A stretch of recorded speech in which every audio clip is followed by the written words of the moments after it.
Merci à toutes et tous pour votre présence. Je vais vous inviter à So, welcome, and please take your seats and don't forget to put on your headsets. We're going to talk about flexibility this afternoon with ADOC. The challenge of the roundtable this afternoon is to address three major questions. Why is flexibility the new pillar of the energy system?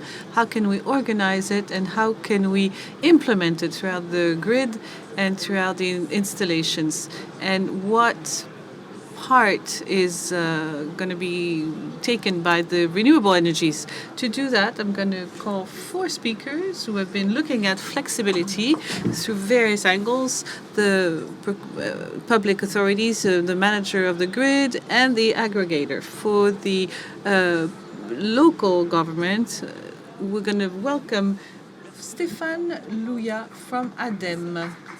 Thank you. You're in charge of the renewable electricity and network hub at ADEME.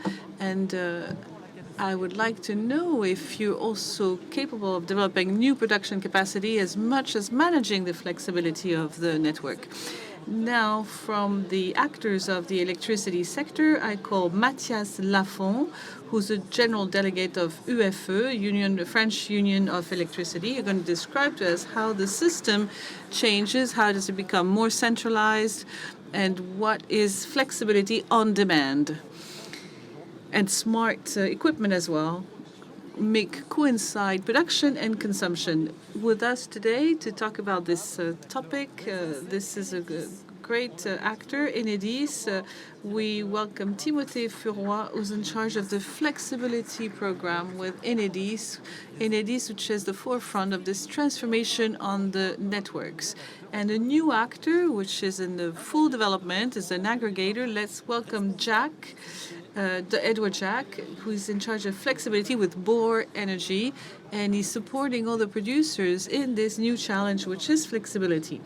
Thank you to the four of you to have answered to the invite. A great panel for us who follow us. You can now exchange with the speakers, through me, of course, but through an app. You can scan. You see the little QR code which is appearing on the large screen behind us. You can scan it, and then it sends you back to the Slido app, and you can ask your question. Try to write down your first name. It's easier for me, so I don't have an anonymous person asking the question. I'll try to take as many questions as I can. So now, without further ado, let's get into business. We're going to ask ourselves in this first part, why is this flexibility a pillar of this new electricity grid? Let's start with you, Stéphane Louya. We talk about flexibility. We talk about it more and more.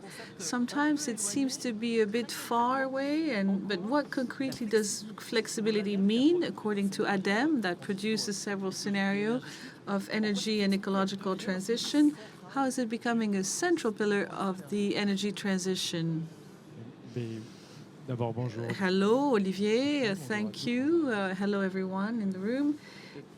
First of all, if you allow me, I'd like 10 seconds to explain what ADEME is, because people know the name, but they may not know exactly what we're doing. And I think it's interesting to remind them. ADEME is a state operator, has assignments that are defined with the Ministry of Energy Transition and the Ministry of Research and Education. One of these assignments is the one I work on, is to support the state in how succeeding to achieving its goal in terms of renewable production and renewable energies. And so we discuss, of course, grid and the network, and also flexibility. So this is as such that I will speak at this roundtable, answer the questions. So you were asking me the question of flexibility as a future topic. It's actually a topic of the past, because there's a story around flexibility in France. It is a pillar that is very largely deployed as we speak, particularly to steer the hours, full hours, and the hours, late hours. That was installed in the 70s to optimize the energy consumption. Same with the boilers and heaters. It's something that we're going to have to accelerate for two reasons. I don't know if everybody is going to agree with me on that, but the first reason is we need to succeed in electrification of usages. First, to reduce our greenhouse gas emission, but also because of not to be energy dependent. So that's why flexibility is going to have to find a bigger place to play than before. And also the energy mix is changing, so the flexibility is key and is going to have to find its way in deploying itself to address those two crucial demands. So I've been working for the last 15 years on these questions of flexibility. I support innovation projects to go from concept to deployment.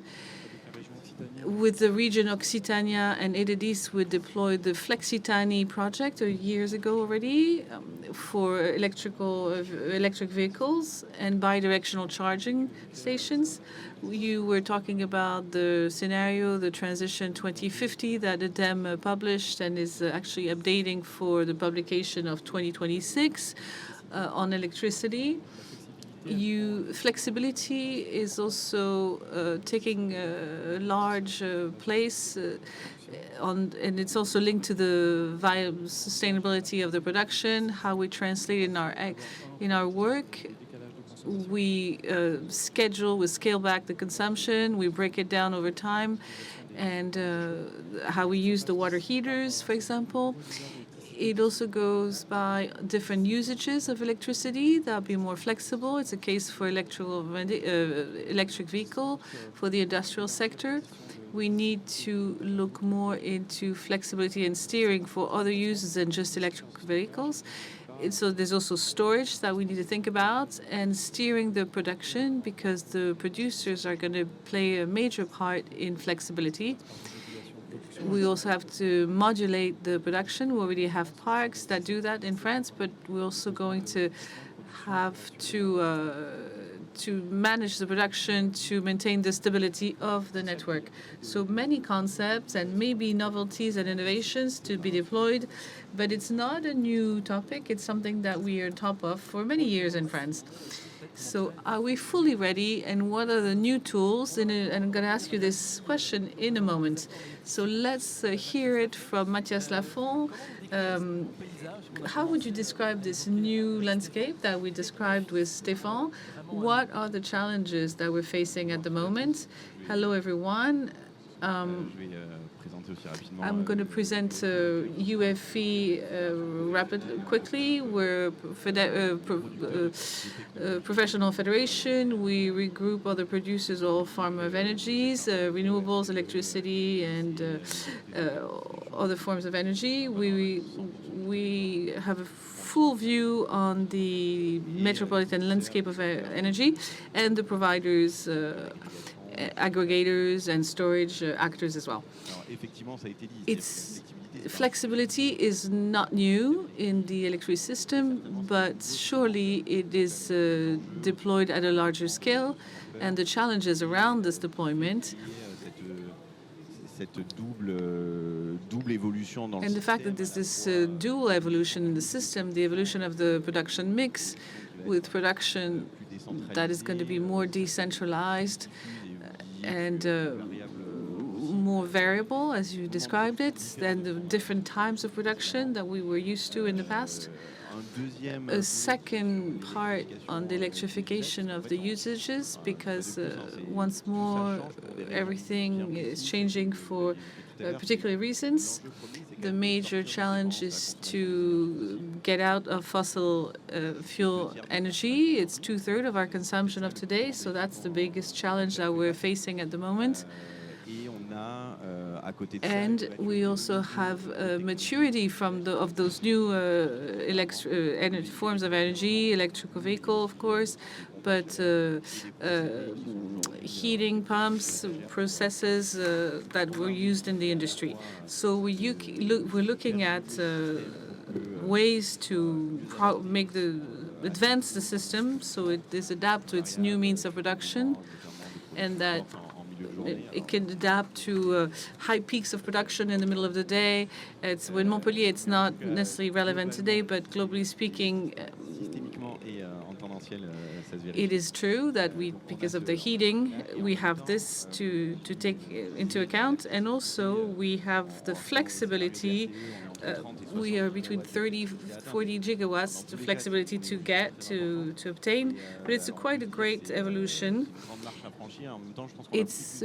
We have more tools than we did before to get there. So I'd like to get back to the electrification of the production. We have new deposits, fields of electricity.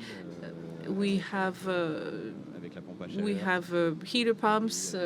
We have water pumps that are going to be timed differently so they can produce all throughout the day. With those technologies, behind those technologies, there are people. And the challenge is in the behavior. We need to make people understand that they stop consuming between, at lunchtime between 2022 and 2023 because we had issues with the availability of the energy, production of energy. Now we want them to consume more at this time. So when you look at the electric vehicle, it's a survey from Edis, and Timothée can tell us more about it, but we realized that in the barometer on electric mobility, flexibility, it's not just about buying an electric car and to know when to use them in the high peak hours or not is not understood immediately by everybody. So we need to make people aware of that and teach them that. So we invite you to react, of course, and ask questions and to our speakers. So please scan the QR code and write down your question. Timothée Ferroy, we started to give a good idea of the landscape. We talked about all the number of actors. What does it change for Enedis? What are the challenges for the Enedis network? Thank you. Thank you all. We're in the middle of what we call a second electrification of France. With a strong development of renewable energies that are distributed. That's what changes the game. And an electrification that is progressive, that is staged in order to decarbonate the economy. The energy landscape is changing, and our role as manager of distribution networks is to adapt the distribution network accordingly, and that's what we're doing. We know how to connect the network. We have over 50 gigawatt connected to the distribution network, and we have a very strong acceleration. We went from about 2 gigawatt per year in 2019, probably to 6 gigawatts this year, so multiplied by 3. Helped by solar energy, but we also we connect the users on the charging stations for 5 gigawatt of power for the electric cars that were connected in 2024. So to do that, we completely changed our organization to be up to the challenge. We put in place an acceleration project of the renewable energies to industrialize our processes. We structured our industrial sector through an association to be able to address the challenges of this growth. In terms of evolutions, people already talked about it. There are 3 dimensions that are key in the evolution of the electric system in the context of energy transition. The first one is we have new periods, structural and predictable periods of time where we have an abundant decarbonated production. It's predictable because it's when the sun shines. It's in the afternoon. It's the solar panels. It's solar energy. So every day we need to get this production when the sun is out. It's more predictable, which is another feature of the new energy system because the production is less dependent, on the weather forecast. And so that makes the adaptation of the production and demand more flexible.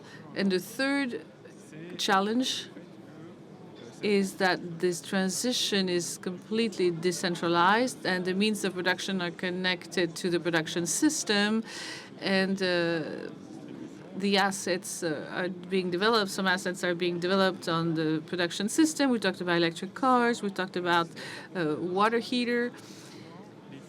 The flows on the distribution network that were usually top-down would get the electricity on the transport network, and we bring it all the way to the client. Now, locally, when the local production is there, the flows work the other way around, and it goes both ways and sometimes massively.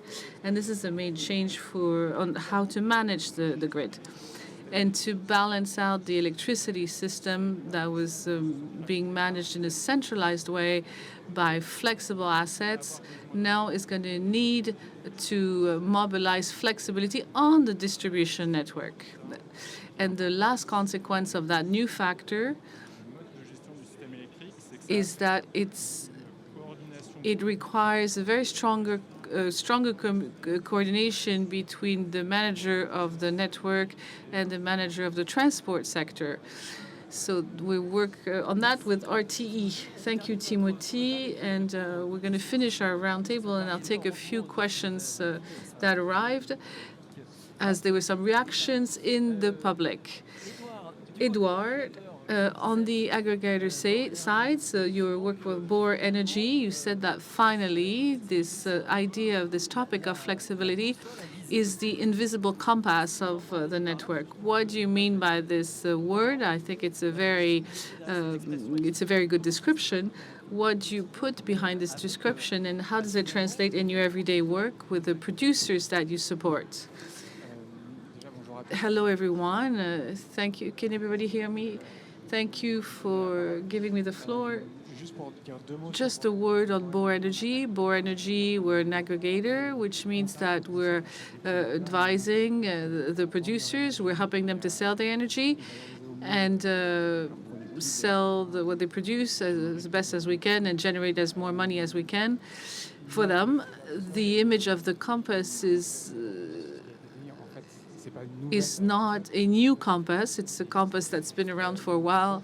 The major change that we can see at the moment is that it is a tool that is required now to the producers of renewable energy. Before, it was more for the traditional centralized producers. So it was old news for them. For the producers of renewable energy, something new now, because the sector grew tremendously, and now we could see some parts of the production in the energy mix that are going to go up to 50-60% of the consumption. So of course, if we have nuclear and renewables and the consumption is down, we're going to have to get what we can to adapt. So we need to ask all the actors to adapt. That's a sign of maturity of the sector. The real novelty is for the producers who were used to live in a world where they had a fatal asset, and as soon as there was good weather, they would be producing. Now there's an awareness that is coming, because for some actors that we did aggregation for whether it's for solar energy or water energy. Now the question is, what do we do about it, and how can we generate revenue with that? It goes with all the constraints to adapt to these new mechanisms coming into force.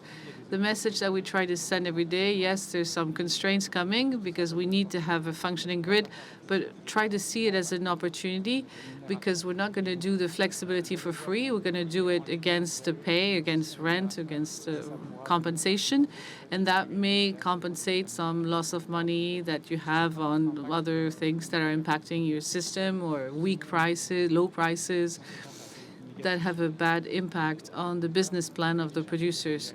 So trying to get some revenues elsewhere can help you in critical times. So we're just at the beginning of that.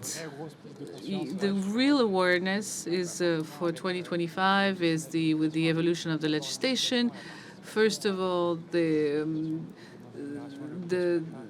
the obligation to buy and the participation to the adjustment, and also for the obligation for the biggest sites.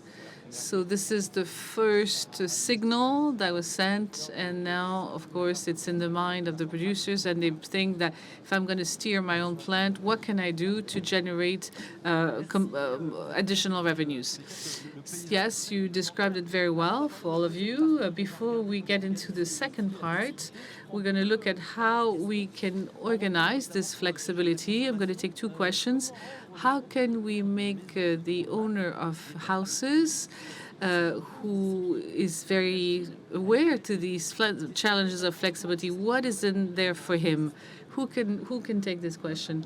25% of his bill, he can get a reduction. Yes, we can give a precise number. Well, if you can, all the time you use electricity, you can move it to the non-peak hours, you save 25%. Another question, how do the energy producers integrate the skills of how to steer the equipment in the housing units? Can you can you tell us how mature is the sector? Who wants to have a go at it? I think it's more for me, probably. There's a challenge. It's going to unveil what I was going to say later on, but there's a challenge to standardize all the communication protocols between the information that is coming from the network through Linky, the meter, the smart meter, the equipment, the appliances in the house that they can deal with. So we have a device which is called Flex Ready that aims at having better reading the information on the rates that are being sent through the meter that today is used, but tomorrow will be even more this Linky meter, because it will deal with much more time frames than it does today. So that's a real example of adaptation. It has to remain consistent throughout all the topics.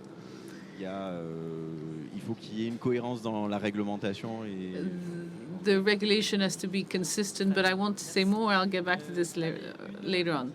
Question for Edouard. Can we really generate additional money with this adjustment process?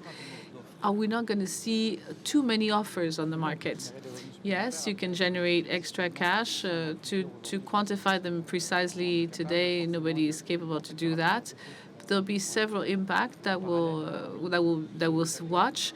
More and more actors coming onto the grid, and maybe it's going to make the prices drop, but also those new actors on the network may be able to continue deploying the sector at a bigger scale and have and produce more renewable energy on the network.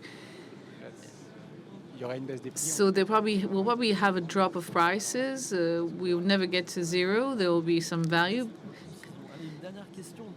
A last question from Anne for Timothy.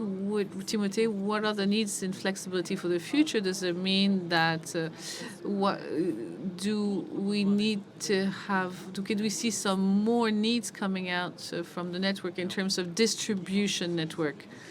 This is an excellent question that will find an excellent answer in a report that we're about to publish with RTE every 2 years. The needs for flexibility, there are three types. There's a need of flexibility to rebalance the electricity system at the national level, and this is where the needs are the most important in terms of volume and value. Then the needs for flexibility to unblock the transport network, and then we have the same to unblock the grid. And those three needs get addressed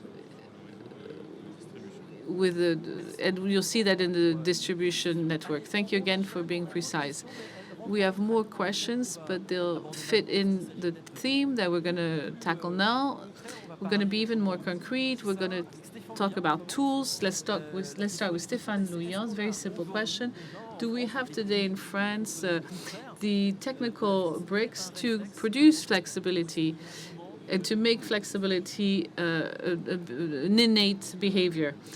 So I think there's some beginning of answer that were already brought. So before we talk about solutions and technological bricks, to manage well flexibility, there are a few prerequisites, among which we need to ensure a follow-up of the consumption and the production, to measure them finely,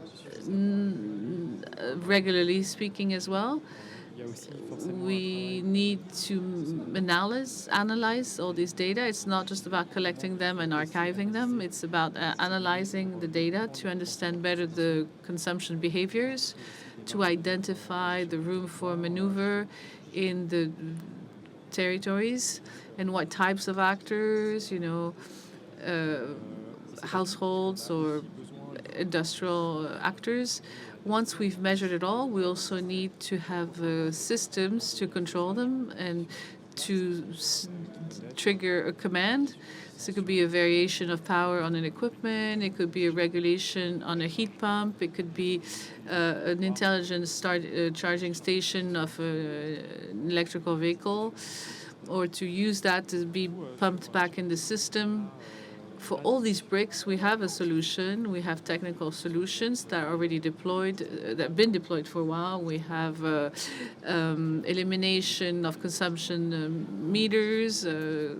We have different solutions. I don't know if they're reforms, but we should deploy those for a number of actors. And the GTB deployment is going to get more intense. And I'd like to go back on the topic that the UFE will bring up. We need to have systems that are interoperable, that can communicate among themselves, and that we don't need to change all the equipment once you want to change the supplier. You were talking about Flex Ready as being the brand that allows us to work and gather a number of actors around these issues of compatibility of different systems. It is a key element. Also, there are other places of attention. There's one, we focus a lot on the biggest places for flexibility, for elimination of consumption in the industry, buildings with the heat, the electrical mobility that is coming around. We shouldn't just focus on those major themes, because flexibility and places of flexibility, we're going to have to look for them, even with small consumers and small equipments. For flexibility, in my view, should not stop at the big consumers. The other condition is to make sure that the equipment, the electrical equipment that are going to put in place, because we are going to manage to electrify all the uses, we need to check that all these equipment that are going to be put in place communicate among each other. So that's why the name Flex Ready is quite smart, because we would buy HD ready TV screens, and now we're going to have to install recharging station, heat pumps that are all Flex Ready, to make sure that we have tariff signals on the tariffs to trigger easily the change of use of these equipments, so those equipments are adapted to the arrival of these signals coming in. So electrifying the usages, we'll see how fast it goes. We hope it's going to go as fast as possible. But let's not skip and I think let's not forget that this equipment must be able to be steered easily tomorrow if we want to manage to reach the full potential of flexibility that we have at the moment. Thank you, Stéphane. He mentioned conditions for success. Mathias Lafont, you work with the UFE on this issue. You published a report recently. I'm not going to tell you to tell us about all of the report, but can you give us a few points on that? Oui, alors Yes, on a publié un rapport il y a un mois. we published a report about a month ago. On a mis en place, désolé pour la tambouille interne, mais on a mis en place en fait un groupe de We travail have spécifique set à ça, up a parce qu'on avait tendance à specific traiter le working sujet de la group because we flexibilité, soit tended côté to production, deal with soit flexibility côté on the production consommation. side or consumption D'ailleurs, side. Timothée a contribué à ces travaux-là. Timothy contributed to the work, L'idée, in c'est de fact. se dire comment The idea is the comment following. on réfléchit au sujet de la flexibilité en In transverse. terms of Est-ce que, flexibility, il y a it des should be sujets a de priorisation cross-cutting ou pas. Donc, principle. on a une quinzaine de We have recommandations about 15 recommendations qui sont issues de ce rapport, which spring avec from une this évaluation report de leur impact, with de an leur assessment faisabilité of et, their dans le temps feasibility, et their dans impact de fatigue. in time and in terms On of a, facility. L'idée, The idea c'est d'avoir une cohérence dans les is signaux, to déjà dans les signaux ensure économiques qu'on a. the Donc, economic la facture, c'est signals 3 briques. are Il y a la coherent. ligne sur laquelle on a peu There are 3 chapters. la main, c'est la One, fiscalité we don't essentielle. really control, that's taxation. Mais en tout cas, ça fait partie des messages qu'on But passe. that's one of the messages we need to cohérent convey. The taxation has to be consistent in terms of the tariff signals and the supply, because we don't want things to crush what we already have. We have the same taxation all the time currently. There's no incentive to be flexible. That's not something our actors can control. So we focus more on production, network, and the consumption. What's important c'est que pourquoi on a lancé ces travaux-là. is why did we launch this work? Dans les interlocuteurs qu'on avait, il y avait une association We très forte noticed amongst our interlocutors there was this issue of flexibility and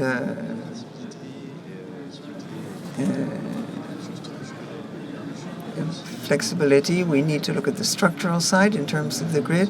Now we know we can anticipate on the need for flexibility, and very simple means can be used to this end.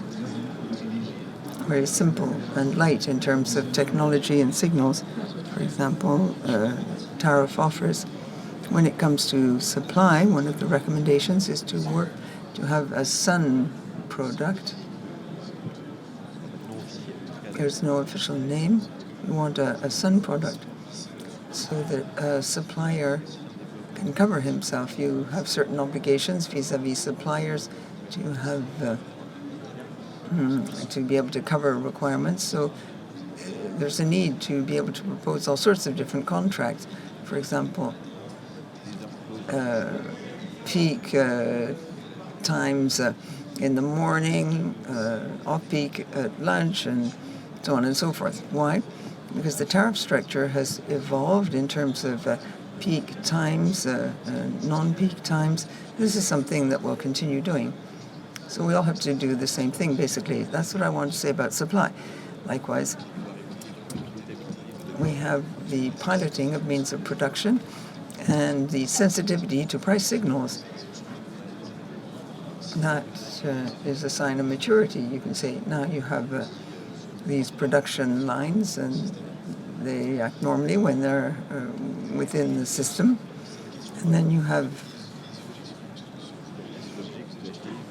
look, what you buy, an electric car, a heat pump, they can all be piloted, but in a silo. In other words, you can direct your hot water, your heating, and you have connected prices. The idea is to create communication, interoperability between all the devices. And as we were saying earlier on, the policies have to be consistent.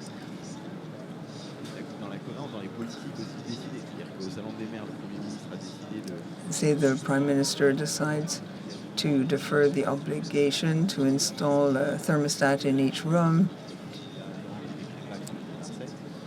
We're talking about the 2027 plan.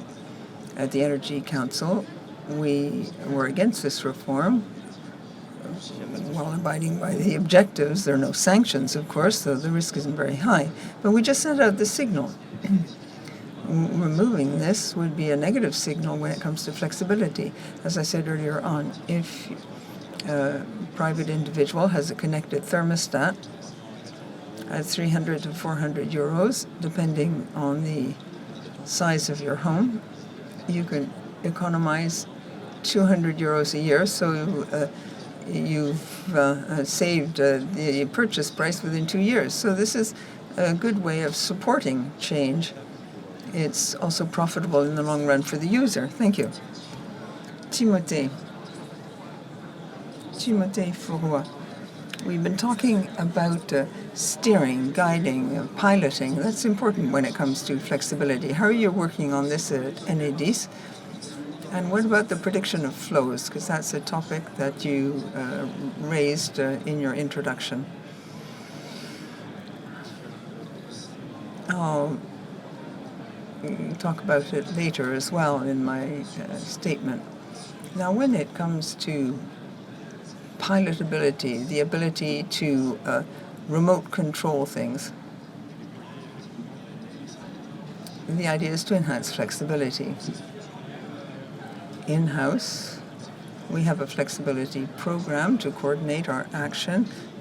There are several goals which tally quite well with the three main structural changes that I mentioned in my introduction.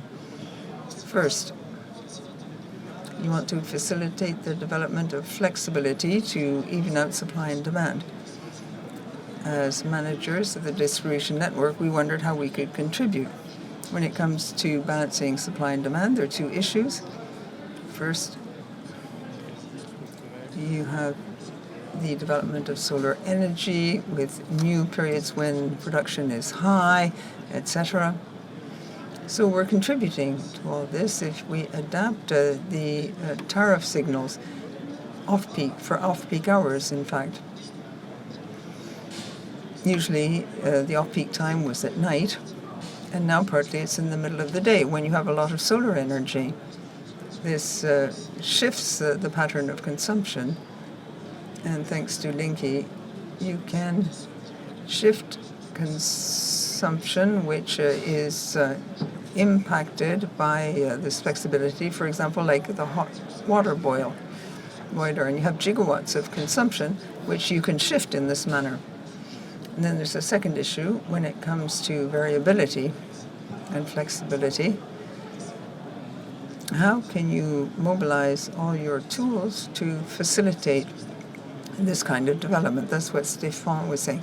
With our meters, we can measure variations in a dynamic way when it comes to consumption. We're developing all sorts of methods, statistical methods, to see the degree of flexibility that is made available to all players on the market, the aggregators, for example, so that they can make the best possible use of the quantities on the market.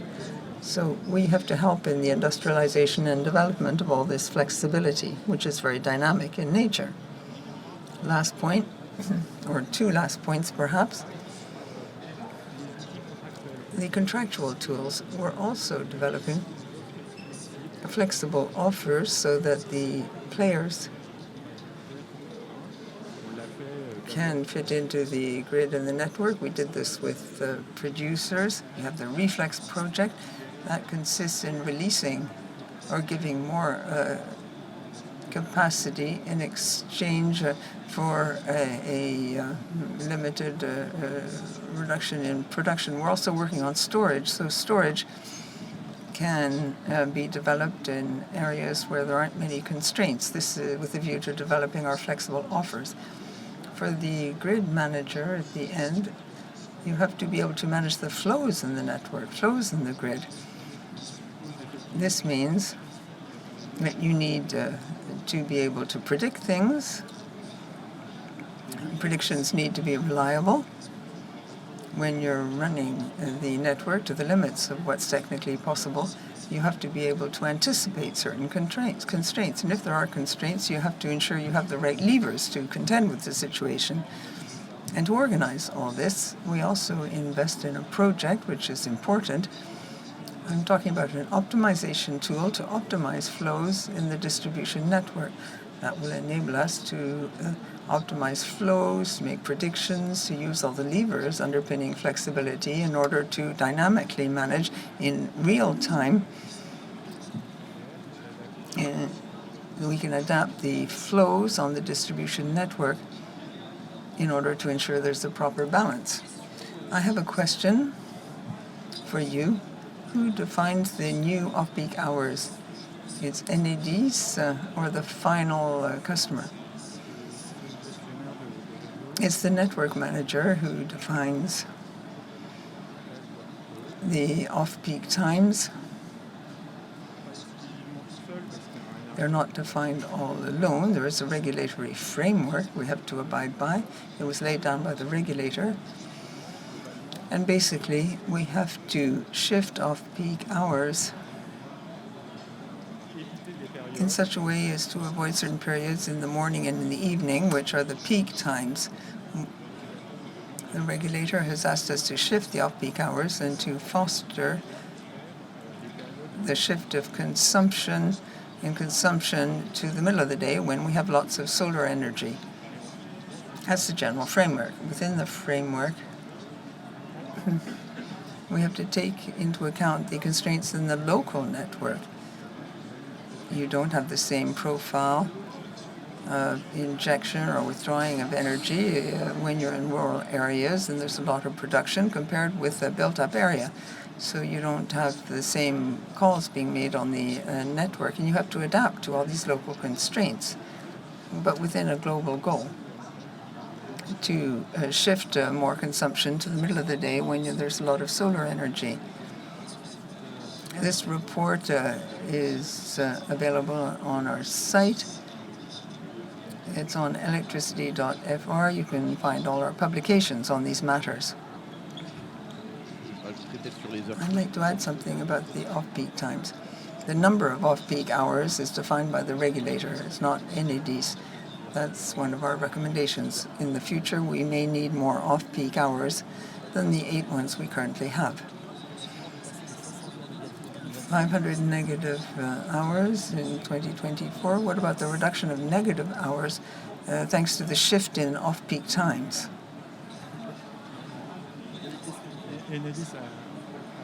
EnerGaïa has quantified the situation and the amount of consumption that can be shifted by reforming the off-peak times. It's 500,000 gigawatts, which will be focused in the middle of the day when you have lots of solar energy. So that will indeed contribute to reducing the negative price phenomenon. But we haven't made any projections, really. Thank you, Edouard. We've just talked about the tools available to EnerGaïa when we talked about indicators. How do you work in practice today? You're working with renewable energy producers, and when they come to see you, how do you bring them in around to the idea of flexibility? Well, that's something that's very new for them. The goal is to make things as easy as possible because it is very complex.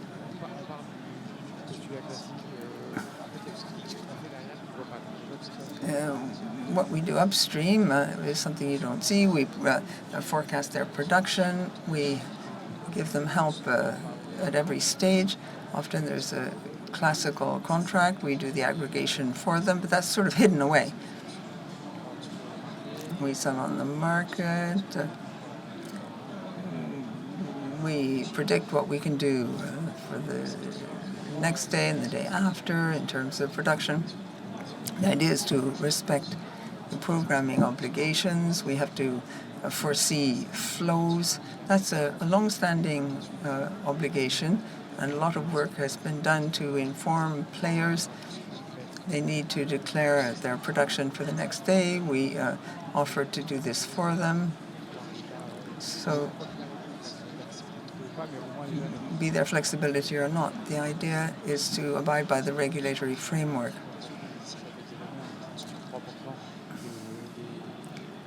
In the past, very few producers complied with this framework, and we've decided to increase the numbers. We want things to be as easy as possible for them.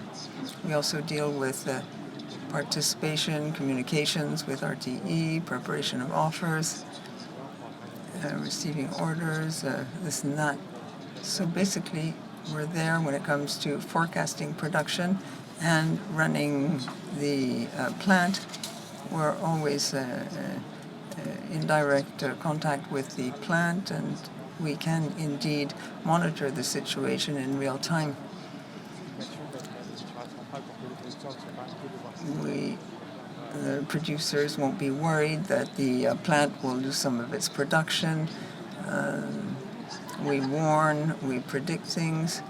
We say because of dispatching, according to the adjustment mechanism, the goal, in fact, is that the producer doesn't have to worry about all these issues. We manage things from beginning to end of the chain, informing the producer. We say, for example, well, your plant hasn't produced at this or that time, and you were remunerated on the basis of adjustment. This helps people to understand, the producers to understand. They used to maximize production, to maximize revenue, but sometimes we've made them realize that they can earn more if they don't produce. That's a totally new concept. So we provide a lot of advice and education so that producers understand all these matters. So you support the producers. What kind of power are we talking about? We're talking about small and medium-sized plants up to 540 megawatts, most of them on the entities network, and that's about their size. These are the first ones that we included in the programming and within this flexibility drive. With all these new adjustment mechanisms, we have all sorts of other areas where we need to support the producers. They're also concerned by this obligation, and in the future they'll be concerned by the rules on negative tariffs.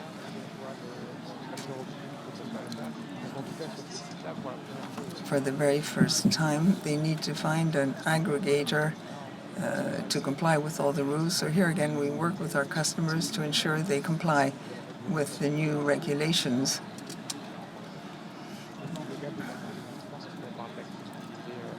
Here we're talking about non-market activities, in fact. What about the segment 100, 500 kilowatts as peak power? Well,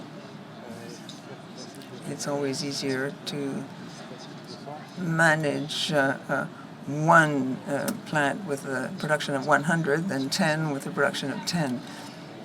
Obviously, the more we can aggregate, the better. Then there will obviously be operational difficulties that have to be taken into account. And I don't know what the limits of size will be, but I think 10,000 megawatts is too big. We'll probably aim lower in the future, say 100. We'll have to find some happy medium in any event.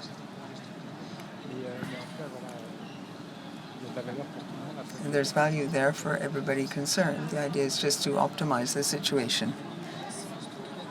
The storage of energy using batteries, does that have a part to play in terms of flexibility, be it upstream or downstream of the meter?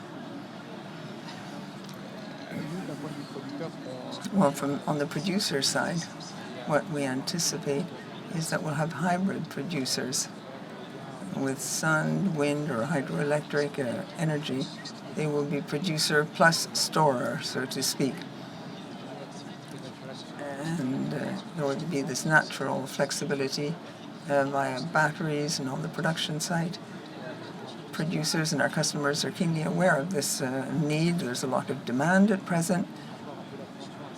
People are a bit apprehensive when it comes to taking the first step, but you just have to launch into it, and then you get lots of feedback. One last question for Timothée, and then we'll talk about the key messages when it comes to renewable energies. So there's been a great growth in awareness, and we'll have to see what direction we're going to move in. Question. Low voltage projects are increasingly numerous in the energy mix. What's NED going to do in order to manage this kind of production tool better in the future? Well, I intended to broach the matter in the next sequence. Well, we'll keep it for later then. Okay. It's good to have a bit of suspense. Stéphane. It's a major issue, this. The ENR and flexibility. What about the ramping up of the aggregators? What do you think about these new professions? Are they important or not when it comes to achieving greater flexibility? Sorry, I'm not gonna give a straightforward answer. I'll be a little off the point. I think we fully understood that all the players are going to have to evolve in their way of going about their activities. Here, representatives here have raised the issue of consumers as well. What we have to do is to bring in this, make this flexibility attractive, intuitive, perhaps effortless. In other words, we'll have to enchant this issue of flexibility. We talk a lot about a negative price, as though it was a cause of concern and worry. Perhaps this should be broached or viewed as an opportunity. It's wonderful to have negative prices at present if you look at all the constraints we had not long ago. I'd like to say, therefore, that aggregators have been criticized. However, their job is evolving fast, and the mission of an aggregator is to group things together. And perhaps we need to provide more information about their role. Now I'll actually get round to answering the question. We have to teach the producers, of course, but also the consumers. Some consumers are very scattered. You're not in direct contact with them, but collectively, I think we should convey a positive message when it comes to the transition. When it comes to the electrification of uses, this electrification will lead to some changes, but these changes are easily achievable. They're very positive, and no doubt they will provide greater neutrality and energy independence for France. I'm not going to describe how the various professions have evolved. I would simply like to say that collectively, including the aggregators and the suppliers, we all have a message to convey to consumers. We're very fortunate to have our own electricity and all these opportunities which foster energy independence, and there are lots of economic benefits as well to have all this energy available. I'd like to, before taking questions from the public, what message would you send out to the producers of renewable energy? Matthias? When we have this growth in awareness that we were talking about earlier on, I think one should say that increasingly they should feel that they're part of the system. We're not talking about maximizing production anymore. Their role is sometimes not to produce electricity. It's in the interests of the group. The role of aggregators now.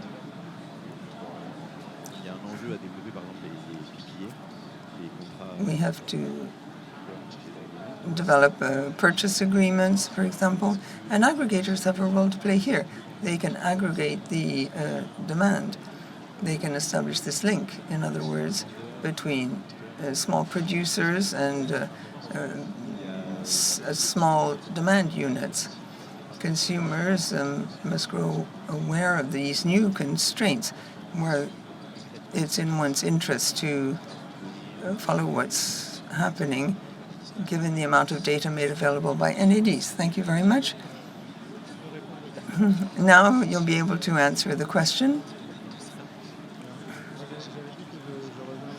I said I would talk about forecasting, as mentioned by Edouard. Here again, we often talk about forecasting to balance out supply and demand. To achieve this balance, you have to be able to make forecasts in order to balance the electric system. But forecasts are designed also to forecast flows on the grid and the network and to anticipate whether there will be congestion. whether or not you need to trigger levers, and if necessary, which ones. What changes compared with the world in the past is what people were saying. Renewable energies are now part and parcel of the electricity system. They respond to economic signals. Their behavior in the past was foreseeable because inevitable.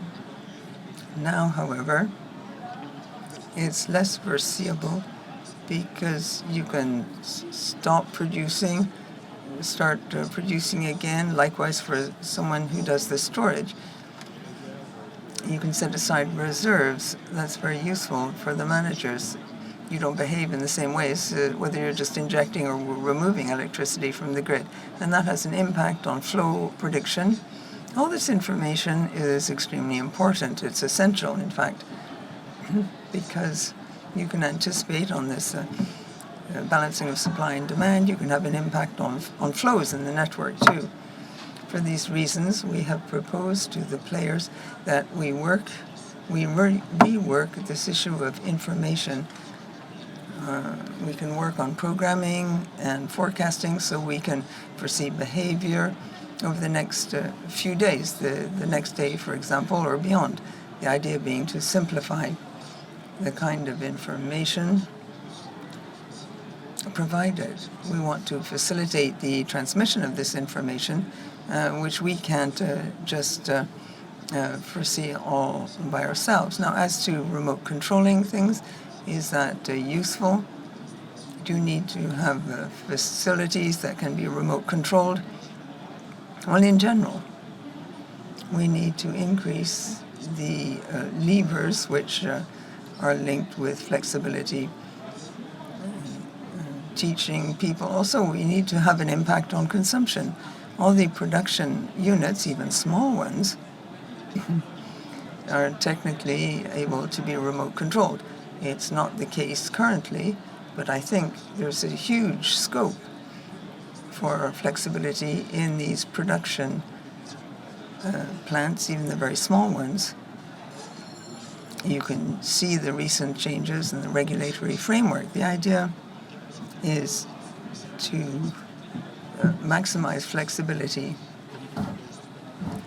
RTE has certain constraints when it comes to flexibility. That concerns mainly the units of over 10,000 megawatts. The idea is to enhance flexibility there, but you can also make much smaller facilities more flexible. EDF, if there are negative prices, can decide whether to close down that production momentarily, for example. So you have all these possibilities for flexibility. Likewise, you have the exposure to market prices up to 100 kilowatts. It's very important to be able to remote control things, even if you're using a very low voltage. Given the context, this is something that is actually already underway, and it will contribute to a better balance within the system. If even these small plants can be remote controlled by the aggregator or the producer, that for us means there's increasing synergy with the players on the market. We can take better account of constraints on the network. These are all things we're testing. We issued a call for tenders. The idea being to work with people who could remote control small, low voltage, small facilities. We're looking to see the long-term effect, and EnerGaïa should be able in the future to achieve a greater flexibility with these small photovoltaic or solar units. Thank you very much. I think it's time to pick up the microphones to take questions in the room. Raise your hand if you have a question to ask, and we'll give you a microphone. I'll take the two questions that I have received from the public. First question. Food regions are saturated. Decarbonizing industry is becoming impossible. It's hard to link up all these renewable energy systems. Is it possible to, ease the situation thanks to flexibility? Well, flexibility is the sine qua non to link up more units than the theoretical capacity of the network might warrant. And that is what has enabled us to keep pace with the development of renewable energy. We can use this flexibility so that projects can be linked to the grid before all the regional work has actually been conducted.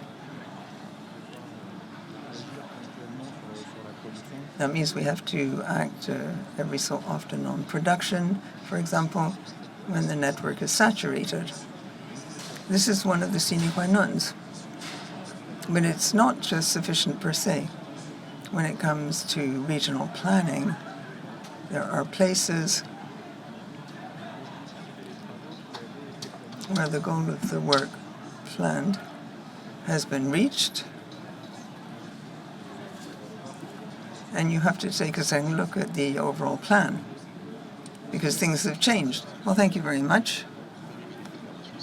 The first lever is to change usage, and that would free up availabilities on the grid. There's another question. Since COVID, electricity consumption has picked up. Which European country has made the most headway on flexibility, and in particular the contribution of consumers with a view to network stability? I think you have to be careful when you compare countries.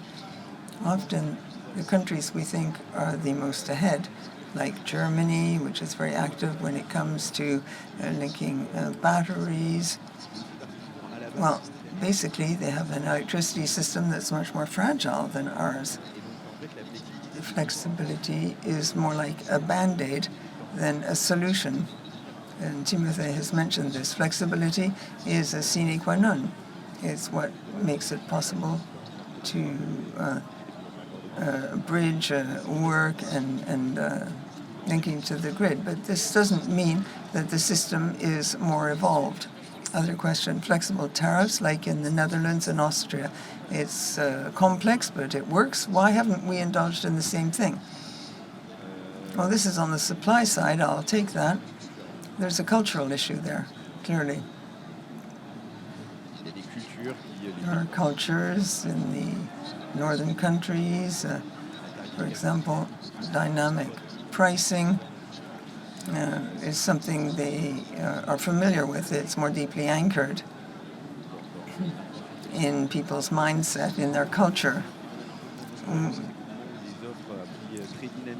When very dynamic pricing was developed in 2022 in France, for example, it was at the height of the crisis, and the suppliers making these offers, almost all of them shut down.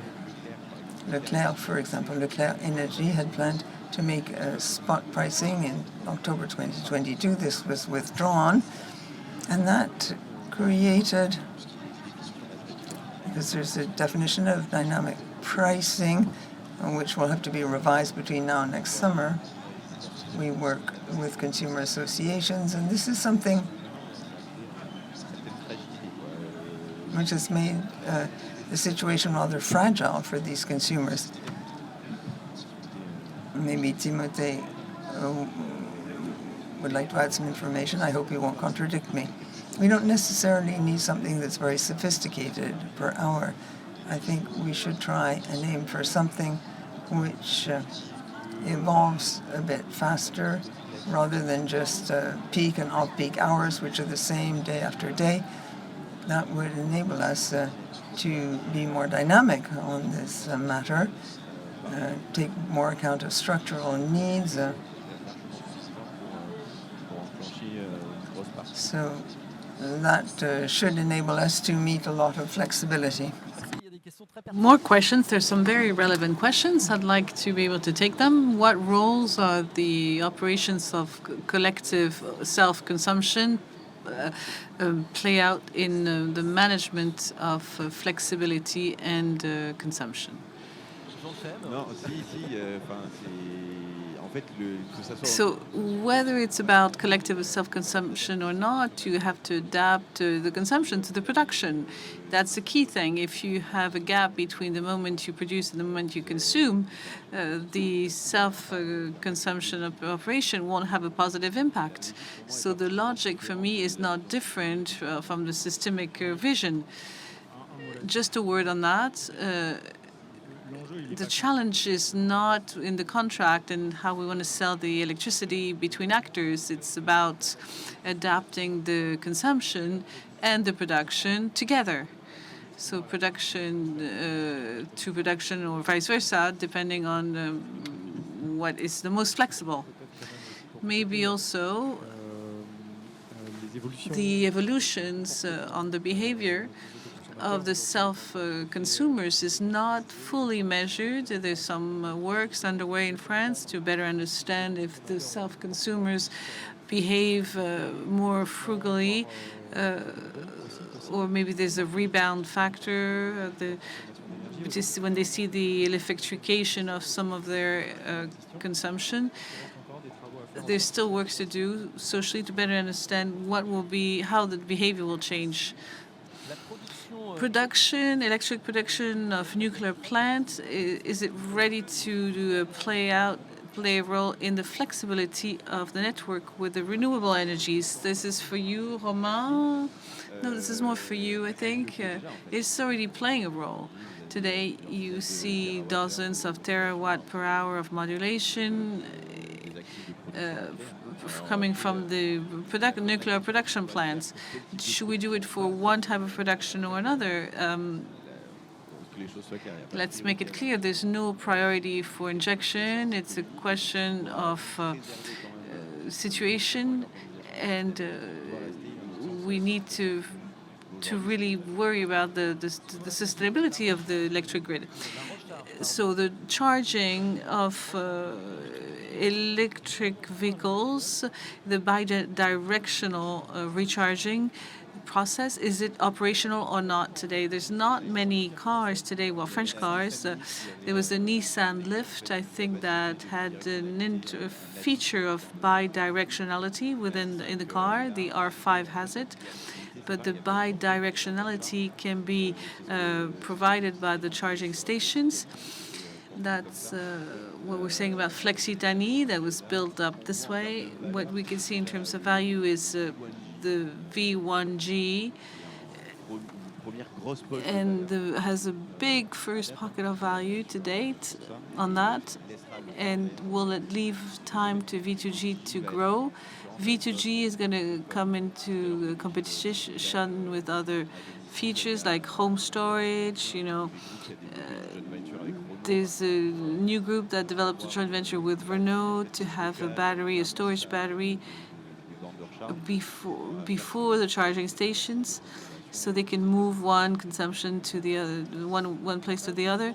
One of the major challenges is the funding of projects. How can we bring some guarantees of revenues, of profits, in order to cover the investments?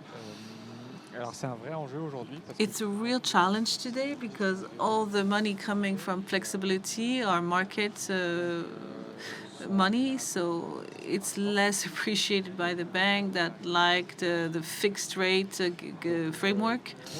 So for the flexibilities that are linked to the production assets that don't require an investment, just a plus because the assets were financed differently, the question really stands for the standalone battery, because 100 in standalone of the market revenue, there's no feature to support and protect them. What is sure is that the paradigm is changing. We cannot finance just with bank debt. We need to put some equity into it.